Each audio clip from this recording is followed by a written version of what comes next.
Nous sommes aujourd'hui sur le marais de Tadon, à La Rochelle, en plein cœur de ville. Un marais qui fait une centaine d'hectares, qui était un marais qui était à l'origine un marais salant, qui a été créé au XIIe siècle à peu près, et qui était en activité jusque dans les années 30. Le sel s'est arrêté et ce marais a été laissé à l'abandon. Il faut savoir que sur les marais tels qu'ils sont aujourd'hui, on a quand même 350 espèces végétales, 150 espèces d'oiseaux, 13 espèces de chauves-souris, un nombre important aussi de batraciens. Donc une biodiversité importante, de la loutre aussi qui est présente, des poissons comme l'anguille. Et nous allons effectivement maximiser le potentiel de biodiversité de cet espace-là. Sur les autres marais salants, nous resterons aussi l'ensemble de l'hydraulique, puisque ces marais s'assèchent beaucoup trop vite aujourd'hui. Donc on va retravailler sur l'hydraulique pour que le petit cours d'eau, la Moulinette, qui aujourd'hui n'alimentait pas ce marais, puisse alimenter ce marais. Et puis nous allons restaurer aussi les milieux, notamment par la suppression de toutes les plantes envahissantes, comme le Baccharis salimifolia, des plantes exotiques envahissantes, qui finissent par banaliser complètement la biodiversité en colonisant l'ensemble des milieux. Sur ce secteur aussi des anciens marais de Tadon qui n'ont pas été modifiés sur leur topographie, nous aurons aussi des sentiers qui permettront aux Rochelais de redécouvrir la nature.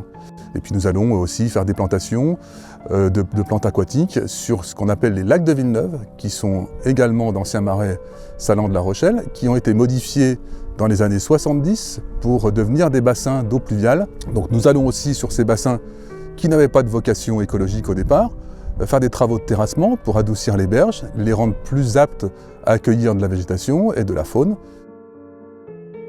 Et sur le secteur sur lequel nous sommes aujourd'hui, ce marais a été remblayé dans les années 90, à vocation effectivement d'urbanisation. Dans le PLU qui a été voté en 2011, il était encore urbanisable.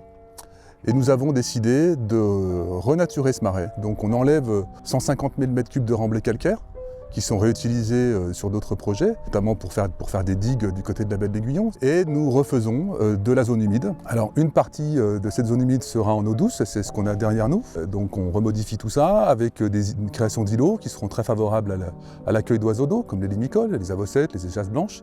Et une partie du marais qui sera, lui, réalimentée en eau salée. Donc c'est sur ce secteur où nous sommes aujourd'hui, là on a à peu près une quinzaine d'hectares de marais complètement restaurés, une belle nature en ville qui sera retrouvée et puis qui sera offert à la promenade pour que les Rochelais et les visiteurs puissent le découvrir.